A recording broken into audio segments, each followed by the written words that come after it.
The patriarchy goes through so many hoops to try to get women to commit, especially to men. Its PR team thinks of things like the biological clock or the propaganda that we're going to hit a wall after we turn 30 and expire, or my favorite piece of propaganda, religion.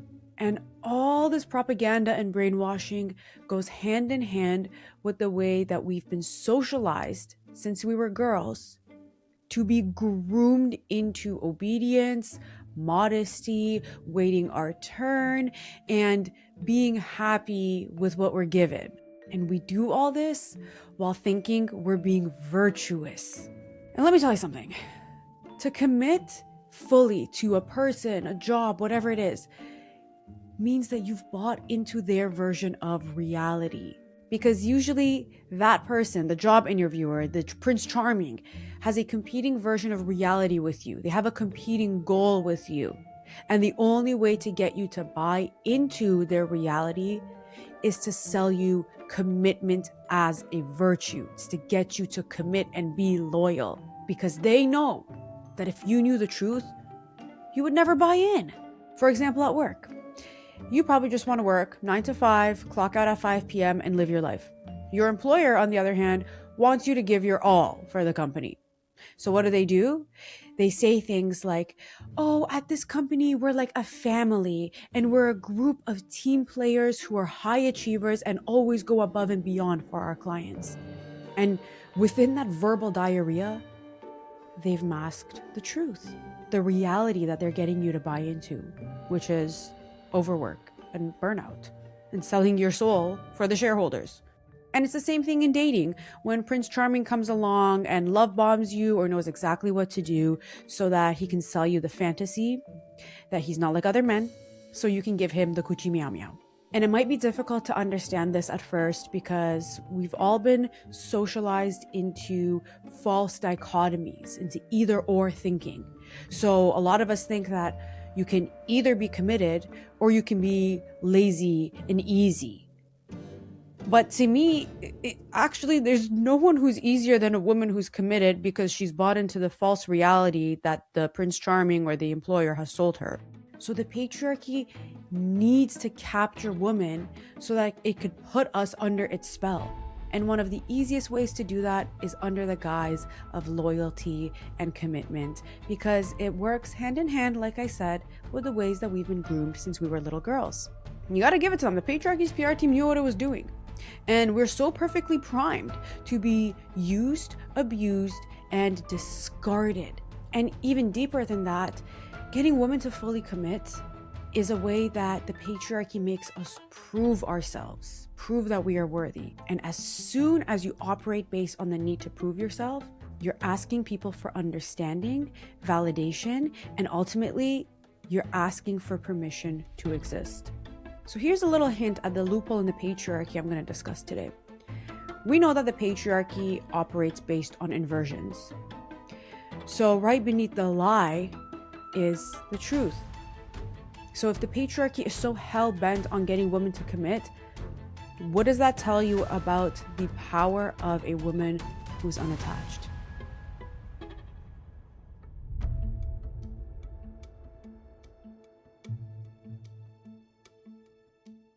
You think about that while the DJ cues up the theme song. Let's get this show on the road.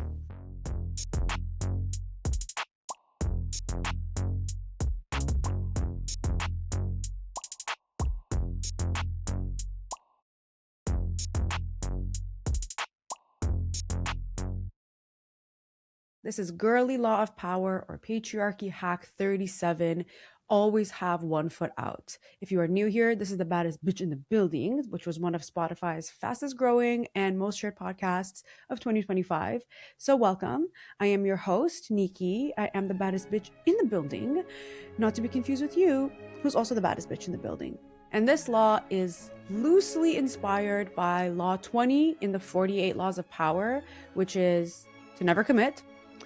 But as you'll see, it's completely different from that law because this is fully adapted for the girly pops and for the women who want to navigate through the patriarchy unlearn the ways that we've been brainwashed and groomed, and also find a loophole or two so we can actually succeed in this system without being victims.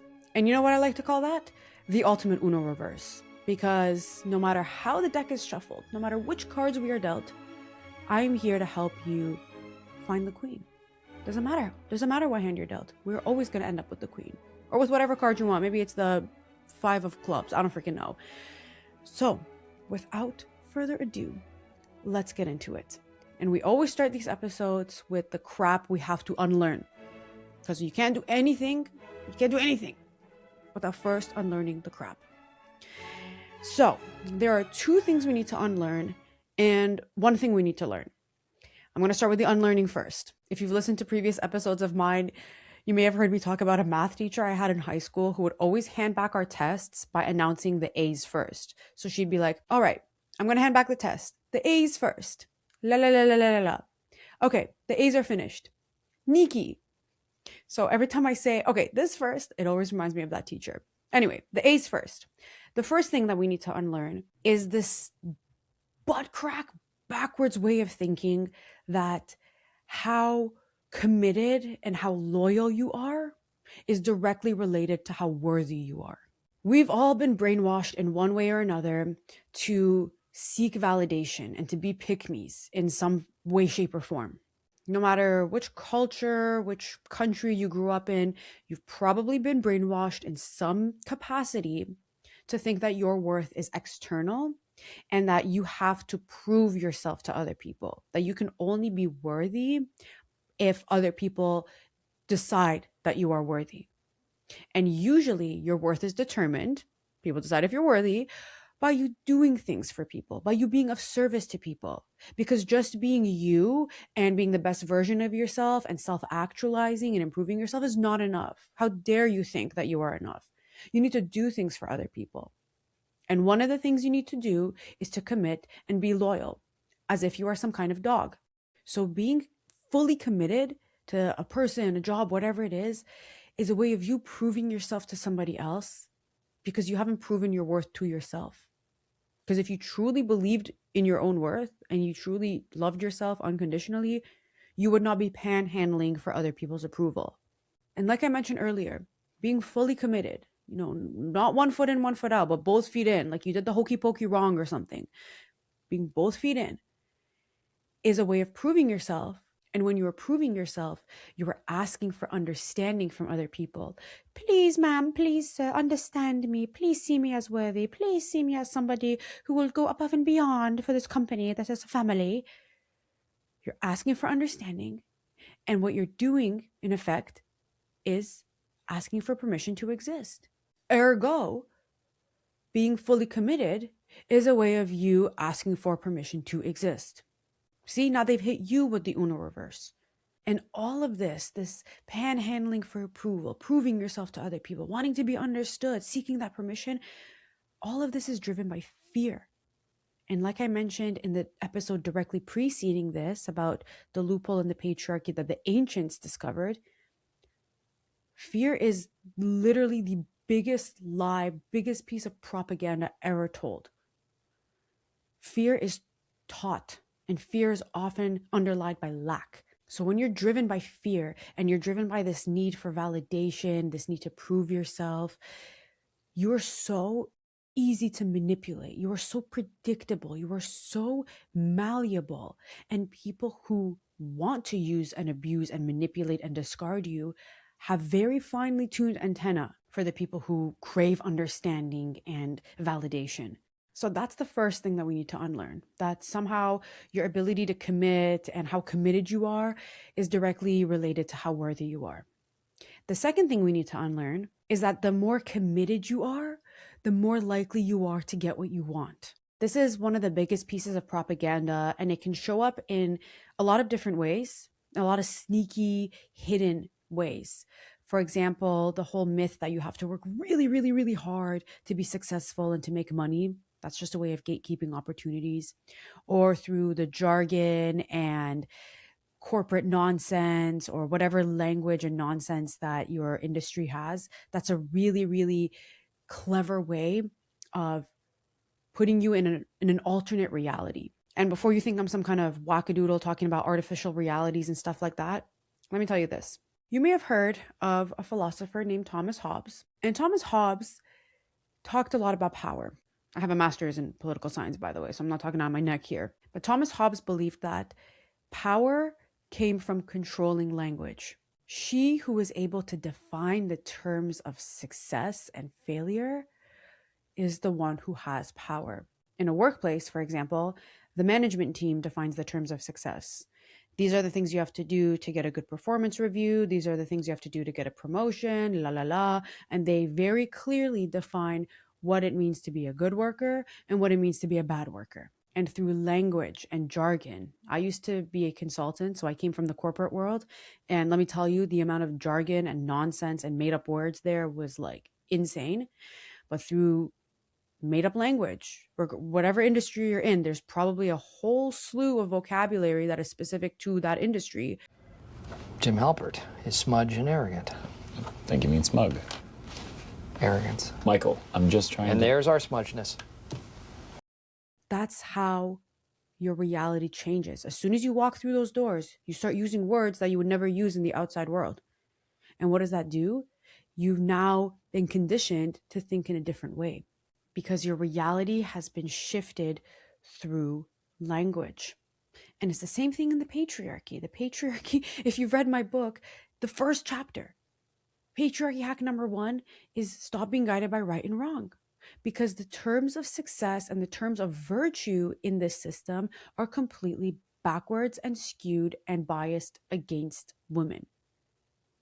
So we really need to be conscious of the language, the terms of success, and the ways that we've been manipulated into thinking certain things are objective or divine. The word boil the ocean or end of day did not just fall out of the sky. Like some buffoon thought of that and started using it at work. Anyway, a little bit of a tangent, but still important and still very much related to the item we're talking about right now, which is the crap to unlearn number 2. The more committed you are, the more likely you are to get what you want. Understand that the tighter you hold onto something, the more likely you are to crush it. And most women are driven by the expectation that they'll be appreciated and they'll get gratitude and they'll eventually get something that they want, like a promotion, if they commit and they do what they're told. And that's one of the key differences between the way that women and men have been socialized. Because women are taught to be guided by expectations, whereas men are taught to be guided by goals. Girls are taught patience, while boys are taught pursuit. So those boys grow up to be ambitious men who go after what they want and know what they want and know what they'll do to go and get it. Whereas the girls grow up to become women who become victims of their circumstances, wait for circumstances to be fair, which they never will be, and to wait their turn like good little girls and be happy with what they're given. I don't know about you, but I do not wait for anything to be given to me. I don't wait for my turn. I don't even wait in line because I'm too pretty to wait in line. If I want something, I'm going to go get it. And I'm going to be restless and I'm not going to stop until I get that. Because if I want it, that means I deserve it. Why would I want something that I don't deserve? So we got to start thinking like the men folk and have the audacity of a very mediocre guy whose hairline is about to touch the back of his neck. And you also need to understand this. When you're committing to something fully, you're opening yourself up to predators who will use commitment as a way to lure you in. And this is true with work. This is true with dating, because once they've lured you in, once they've gotten you to buy into the version of reality that they're selling, they no longer have to prove themselves to you. They've done their job. They've lured you in. They've gotten you to sign your name on the dotted line, or the frog has convinced you that he's Prince Charming and now he's back to being a frog. And now what? They got what they wanted. Did you get what you wanted? Or to use a corporate term, let's zoom out to 30,000 feet here. Is what you want actually truly what you want? Or has that been dictated to you through the manipulation of language and the artificial reality that you've been sold?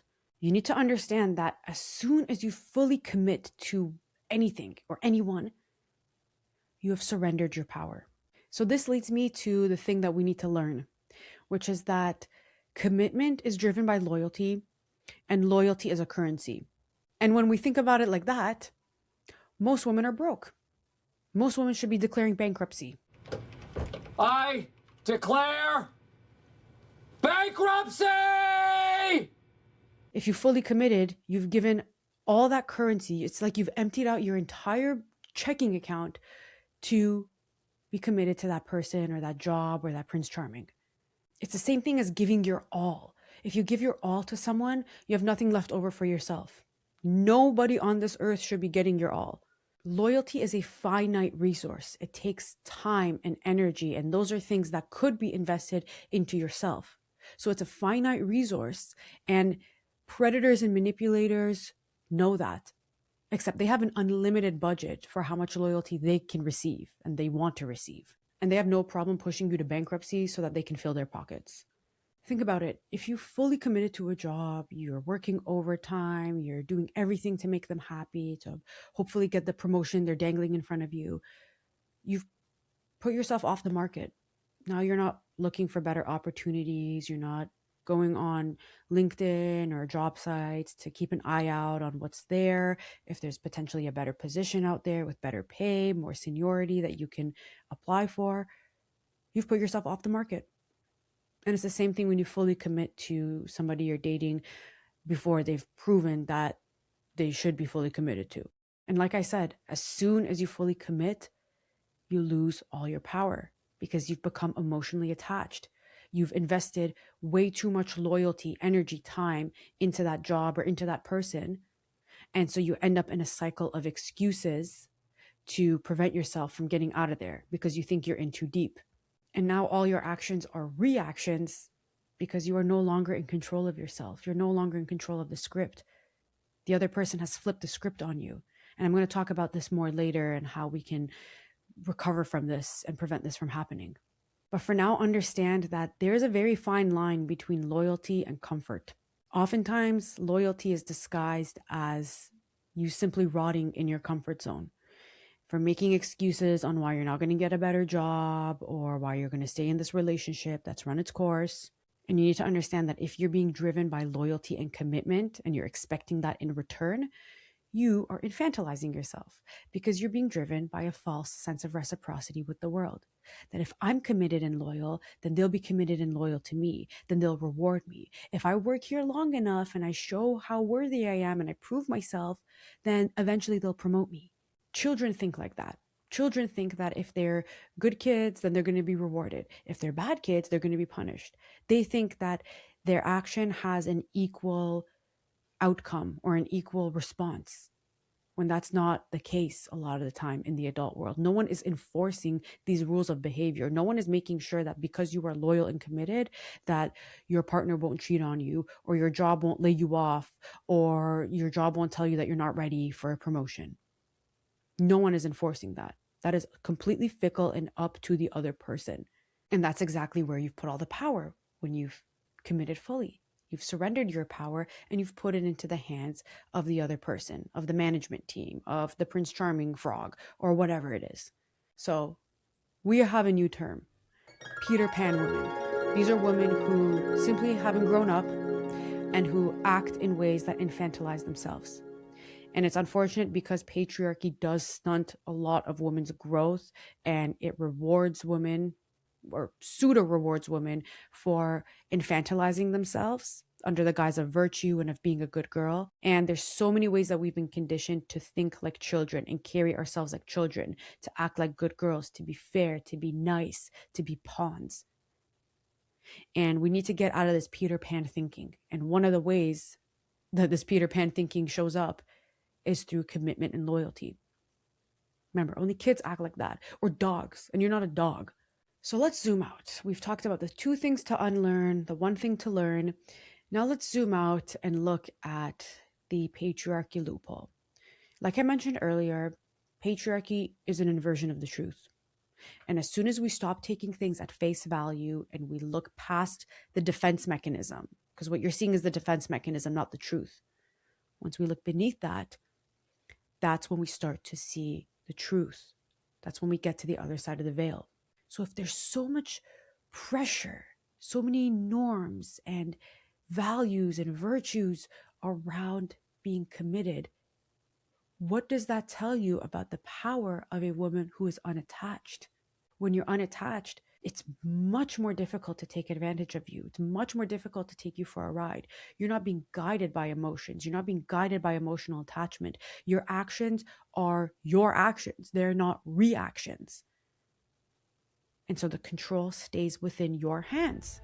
And when I say unattached, I don't mean to be socially isolated or anything like that. I'm talking about being committed fully to yourself, to your goals, to your dreams, to your self-actualization, and being conditionally attached with one foot in, one foot out to everything and everybody else.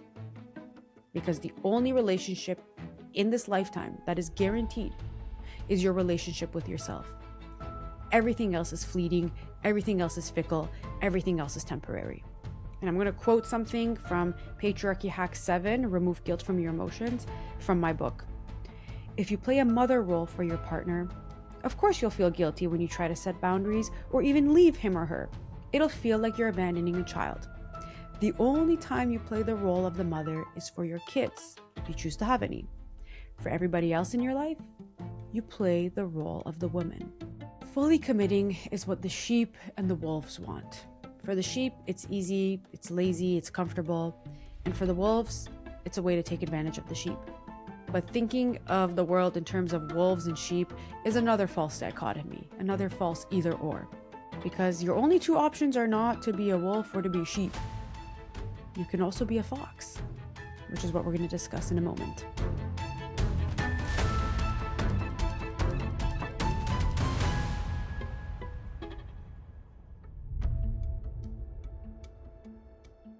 Before we discuss how to be a fox, let's discuss an example of someone who first didn't observe this law and got screwed over, and then observed it and found a huge amount of success.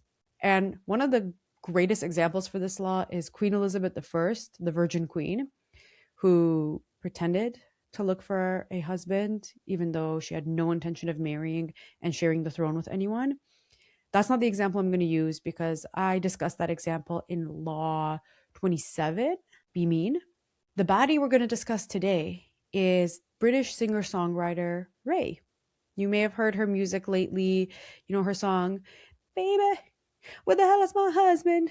I've been waiting for so long to find me. Okay, sorry. I have a talking voice, not a singing voice. Anyway, Ray is a really interesting example of this law because in 2014, she signed a 4-album deal with the British record label Polydor. Mind you, she was 16 when she signed this. She's a fellow 1997 girly like me. So she signed this contract in 2014 for 4 albums, but it wasn't until 2023 that she released her debut album. So why was there a 9-year gap? Well, during that time, Polydor actually blocked Ray from releasing her debut album, or for releasing any album, to be quite frank, because they wanted her to have a single that performed really, really well, among others. For example, she was told to change her genre, she had her songs gutted, there was lots of other ways that they disrespected her music and pushed her to the sidelines. But the main reason was that they told her, you cannot have an album until you have a single that does really well. And this caused her to spiral, to check the numbers every day, to get caught up in the analytics and the rankings. And that effectively brought her into Polydor's version of reality. That's what she bought into. The version of reality where success means being on the top 10 or being on the top 40, of getting a certain number of streams for your single. That was what she had bought into. And by buying into this reality, she was seeking permission to exist. She was seeking permission to release an album, to create art, to create the music that she was put on this earth to create. She was reacting to Polydor's terms of success. And remember what I said about Hobbes, whoever controls the terms of success is the one who has the control and the power. And even though during her time with Polydor, she released singles and she released a mini album, they treated those pieces of art like flops because they didn't make the UK top 40, even though a lot of her music got tens of millions of streams, which I think by any objective measure is a pretty good indicator of success. But Ray had still bought into that frame, into that reality. And in 2021, she told BBC Newsbeat that she felt like a fraud for not having released an album yet. She even tweeted in 2021 saying, "Hey, my dears, so for the last 7 days," okay, we've gone through this many times on this show. I can't do a British accent. "Hey, my dears, so for the last 7 days, I have woken up crying my eyes out, not wanting to get out of bed and feeling so alone. These are emotions we usually hide from social media, and I have become such an expert at hiding my tears and my pain, and I wanted to talk about it today." So it's not only that she bought into that version of reality, but that it was affecting her to the point where it was making her emotionally distressed. And you can imagine how that would also affect your art and your music and just get you into a whole cycle of negativity.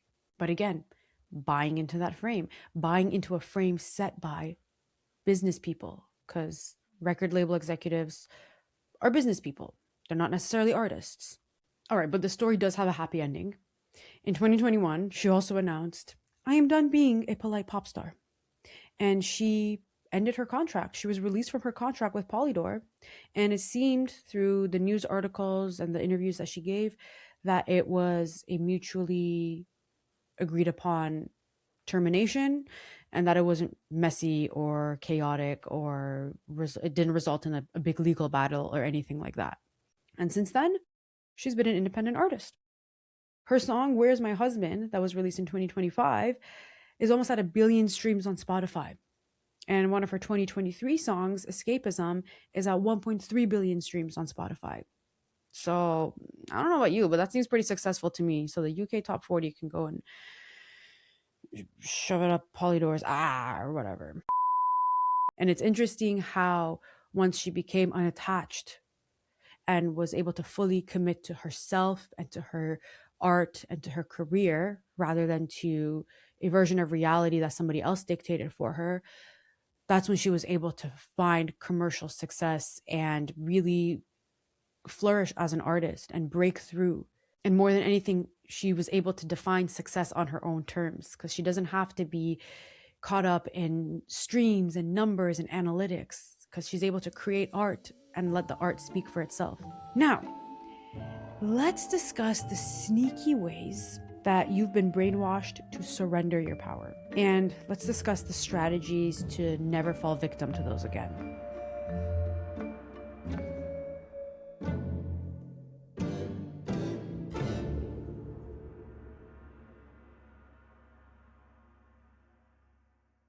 Hey baddies, quick intermission before we get back to the show. Just like Ray, I am also an independent producer, because this entire show is independently produced by me. I'm not signed to a label or have a big corporate sponsor. It's just your girl Barbie. And the show is possible because of the support of baddies on Patreon. And of course, I make it worth your while. I'm not just saying, "Please, ma'am, but please support the show." I have so many perks. We got bonus episodes, deleted scenes, episodes that never made it onto the main feed. You get a direct line of communication with me, because I'm always chatting up the baddies on the Patreon. You get access to the baddie phone line, so you can actually call me. I might answer, I might not, depends on how busy I am. And a bunch of other perks. Check it out if you want. The link is in the show notes. And just don't forget that I am grateful for every single one of you for tuning into this episode. And with that, let's get back to the show. So there are 4 strategies that we can use to take back our power and not fall victim to these mind tricks and these sneaky tactics to get us to commit. And underlying all of this is the importance of being emotionally detached. I have a whole episode on this and a whole chapter in my book, Patriarchy Hack number 6. To be successful in anything, you need to be emotionally detached. So take a listen or a read at that one if you haven't already, because that will really help you master emotional detachment. But to summarize it really, really briefly, instead of being driven by expectations, like I said, we need to be driven by our goals. So the first strategy is to understand what it means to have self-mastery. This is really, really, really important. Because think about it. What is power? Above all, Power is the ability to control yourself, to have power over yourself. The people who are so hell-bent on having power over other people and controlling other people can't even control themselves. And that need for power is a projection of what they're unable to do internally. So that's what I mean by self-mastery, is power over yourself, understanding yourself, loving yourself unconditionally, working on yourself, improving yourself, wanting the best for yourself. And what worse way to show your lack of self-mastery by allowing you to be captured by somebody else? So the key here is that you only fully commit to yourself. I know it sounds easy, but for a lot of women, this is very difficult to do because a lot of women have been socialized into thinking that they need to commit to other people and to give their all, that you can only be a good daughter, wife, mother, friend, whatever, if you are fully 100% committed and you are giving everything that you've got, which is great because it leaves nothing left over for you. So committing to yourself is one of the deepest ways that you can turn self-love into self-mastery. Because like I said, the only relationship in your life that is guaranteed is your relationship with yourself. So you better make it a good one. And you need to understand that there's no power and no self-respect in being fully committed to another person or a job or whatever it is. There's only exposure, vulnerability, and the risk of manipulation. So being unattached frees you. It is a way of liberating yourself, not just from the emotional shackles of being attached and being reactive, but it frees you to invest in yourself, to self-actualize, and to be the master over your own self. The second strategy is you need to treat loyalty as currency. Like I talked about how we need to understand loyalty as currency. Now that we understand that, this is how we put that into practice. So you need to understand that loyalty is earned. You don't just work for somebody for free, right? You want to earn something in return. You want to earn a wage. It's the same thing with loyalty. It is not freely given. It is earned, and it is always conditional. Think about it like this. If your loyalty were money, how down bad would you be? Would you be broke? Would you be declaring bankruptcy? Or would you be Scrooge McDuck diving into a pool of money? This is similar to Girly Law 13. Treat everything as a business. This is a business, an establishment. This is a business, an establishment. You need to understand that you're giving something. And a lot of the time as women, our giving is intangible because we're giving with our emotions, our time, our energy, our love, our bodies. And you can't really quantify that in the same way that you can quantify the way a man gave, because a lot of their giving is financial. So it's very easy for women to give too much and to give everything and to bankrupt themselves. So treat your loyalty as currency. And again, no one deserves 100% except for you. And you need to remember that you've got to be getting something out of it. If you're being semi-loyal to this job, what are you getting out of it? Because there's probably a better opportunity out there. What makes this one better suited for you at this moment? Okay, if this was a contract, if your loyalty was a contract, what are you getting and what are you willing to give? And actually, a lot of the times, the loyalty is a contract, especially if you're signing an employment contract, because the other person has decided what they want to get out of you. So have you decided what you want to get out of them? And this leads me to strategy number 3, which is to be more transactional. And this might be a little bit controversial or difficult for some of you to wrap your head around, but let me tell you this. Not every transaction is bad. You're engaging in a transaction right now. You are giving me some of your time, and in exchange, I'm giving you information and hopefully a little bit of entertainment. That's not bad. We just engage in a transaction and it's mutually beneficial for both of us. But we've been corrupted. Our thinking has been corrupted into believing that transaction equals bad. And that's a really good way of preventing us from being transactional, from going after the things that we want, from setting terms that are favorable to us. And it's a really good way that the Patriarchy's PR team has brainwashed us into believing that, again, we have to give our all. Otherwise, you're being transactional. It's like a lot of these guys who have this very paradoxical thinking that they want to be with a traditional woman, but they don't want to be providers, because if a woman is looking for someone who's providing for them, that makes her a gold digger. Sir, what gold besides like the gold cap on your rotting tooth do you have? Please tell me. Please tell me. Maybe you should collect your gold and go to Turkey and get a hair transplant. Just a thought. Anyways, be transactional, set goals. One of the best ways of ensuring that things are going to be favorable to you is to set a goal. What do you want out of this job? What do you want out of this relationship? In 2 years, where do you see yourself at this job? I know they ask you these dumbass questions in the interview, but literally ask yourself this. In 2 years, do you even see yourself at this company? Or are you using this job as a stepping stone for a better job? Are you using it as a way to leverage a better job? That's totally fine, because remember, they treat you as expendable, you might as well treat them as expendable. So set goals, keep your eye on the prize, and make sure that you are doing things that are going to be favorable to you. Because again, they have decided what they want out of you. Do not live in a fairy tale where you think that everything is sunshine and rainbows and that someone is going to do things out of the goodness of their heart. And like, no, you're not living in a fairy tale world. I mean, listen, I'm in Barbie land most of the time, but you need to be realistic. Living in a fairy tale, especially in a relationship, is the easiest way for someone to turn you into the Triple H, the hooker, housekeeper, help. And one of the best ways you can even the playing field is to be committed to your goals. And to be clear, being transactional doesn't mean you're using people and discarding them. We don't want to be like the wolves. We don't want to turn into the people we're trying to protect ourselves against. This is more so in the sense of understanding what you want out of things. Because everything is a transaction. You just need to stop thinking of it as something that's negative. And strategy number 4, strategically manage appearances.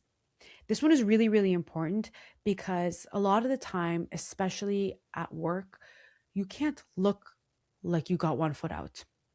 You're going to get penalized if you look like you have one foot out. So it's important to pretend that you've bought into the reality that they're selling you. And it could be really easy to do this, especially if you work in an environment, like I said, the corporate world or places with their made up jargon that they're obsessed with, because you just need to use their language and mirror them. If you notice your manager is obsessed with a certain term, please use it. Okay. If your manager is obsessed with the term low-hanging fruit, please make sure that anything you pitch to him or her, it captures the low-hanging fruit. Mirroring people and repeating their words back to them has a hypnotic effect. It's a way of gently stroking their egos, making them feel smart, and lowering their defenses so that you can get what you want. So make sure that you pretend to buy into the reality when it suits you and it suits your goals. There's nothing wrong with that, because remember, they have sold you that reality to get you to buy in because they want to use your labor, okay? And make sure that you're managing those appearances. For example, if you need to pretend to work late every once in a while to show that you're a team player and you go above and beyond, great. Maybe you have a tab open where you're planning your next vacation or something. Do whatever you got to do. Something I used to do was to schedule emails to be sent at really weird hours, like at 11:30 p.m. or 5 a.m. So it looked like I was working really late or I got up really early to work. So do what you need to do to manage appearances. The world is your oyster. Choose your own adventure and find fun ways to do that. All right? Because at the end of the day, it's a game. You might as well have a little bit of fun. In dating, you want to manage appearances, especially in the early stages, by making it look like you're sought after. Okay. Even if there's no one like knocking on your door or texting you, you want to make it look like there are people who want you. Because remember, girly law number 33, trigger people's need to prove themselves to you. People want what's in demand. We're all social creatures. So when we see something that's sought after, we place more value on that. I mentioned in that episode that I live in Toronto, which is the line standing capital of the world. People will literally stand in line outside of a restaurant or store or gelato shop simply because they see other people standing in line. They don't even know what the hell they're buying, like they're going to go and get at the end of the line. But they will literally stand in a line because they see other people standing in a line. And it's the same thing when you look like you're sought after. So you don't outright say, yeah, I have 5 other suitors who are blowing up my phone. You have to create an air of mystery. You're busy 2/3 of the time, and you're not at his beck and call. Okay. So you have to give that aura of mystery and build up a fantasy a little bit. Because remember, a fantasy is just a lack of information. And I did a whole girly law on this. Number 31, be the fantasy woman. Listen to that especially for dating, it'll be a huge help. But even in the workplace, if you're interviewing for a job, a lot of the time they'll ask you if you're in the final rounds of interviews for other jobs. And you want to make it sound like you are sought after. You don't want to make it sound like this is the only interview you've gotten and that you're literally desperate for a job, even if that's the case, because I know the market is so cooked right now.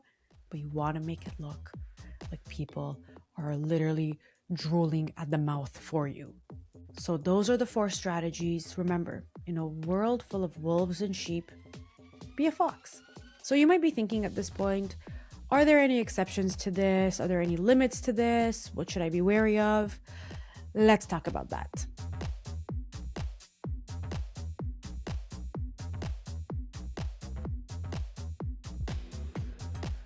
It's really important to understand that not being fully committed, having one foot out, doesn't mean you're being isolated. You're isolating yourself from other people, or you're depriving yourself of meaningful relationships. This means fully committing to yourself and your goals and to the things that are going to make your life fuller and more meaningful, while being conditional with everything else, with all the other commitment and loyalty you give other people or other things. And that's out of respect for yourself, because protecting your loyalty and your energy and your time is one of the highest forms of self-respect. And no one is going to respect you more than you respect yourself. People are looking at you to take your lead. So when you're firm with your boundaries, when you treat yourself with dignity and respect, that's exactly what they're going to do. If you're somebody who always says yes when they mean no, or no when they mean yes, and compromises their boundaries, and you bend over backwards for people, and you run yourself ragged, people pick up on that, and they will push your boundaries too, because they think, well, she pushes her boundaries, she's lenient. What difference does it make if I'm the one asking for it? Because at the end of the day, everything is a game. Life is a game. Dating is a game. The workplace is a game. That's not good or bad. It just is. But the patriarchy has brainwashed women into moralizing that, into thinking it's bad, in the same way that we think transactions are bad. And that makes us opt out of the game. Oh, I don't want to play games. When at the end of the day, the game is simply your life and you building a fuller life for yourself. Okay, so you should want to play games, and you should want to do it on terms that are favorable to you. No matter how the deck is shuffled, we're always going to end up with the queen. But you got to know how to play the game so you can get the hand that you want. Okay, if you've been given a bad hand, you can change that. But just slamming your cards down on the table and saying, I don't want to play games, is not going to stop the game from happening. It's just going to put you in a worse position, and your position is going to go from worse to worser, and then from worser to Worcestershire sauce, like one of you baddies said. So now that has entered the Neek speak vocabulary. Anyways, I'm going to end on that note. Thank you so much for tuning in, and I'll see you in the next episode. Until next time, don't forget that you are the baddest bitch in any building that you step foot in. All right, stay bad. Love you. Bye. And I'd like to give a shout out to all the generous baddies who are supporting on Patreon and whose support make this show possible. Shout out to Melinda, Lindsay, Danny, Nadine, Kate, Yelena, Via, Adriana, Amara, Wisal, Hannah, Emberly, Ildiko, Gemma, Amanda, Red, Sophia M, Sophia K, Ladenko, Melissa, Lisa, Nilufar, and Naomi. Thank you all so much for your support. There is one important subject I do not want to pass over. The mistake with which princesses can only with difficulty avoid making if they are not extremely prudent or do not choose their ministers well. I am referring to flatterers who swarm the courts.